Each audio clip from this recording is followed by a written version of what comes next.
কবর হচ্ছে পরকালের প্রথম স্তর, প্রথম বিপদ।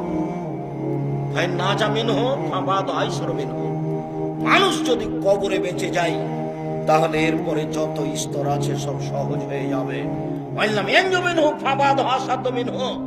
মানুষ যদি কবরে বাঁচতে না পারে তাহলে এরপরে যত স্তর আছে সব আরো কঠিন ও জটিল হয়ে যাবে। কবর যত কঠিন, কিয়ামত তার চেয়ে অনেক বেশি কঠিন। কিয়ামত যত কঠিন, জাহান্নাম তার চেয়ে অনেক অনেক অনেক বেশি কঠিন। কি দিয়ে বুঝায় আপনাকে আমি কবর কত কঠিন?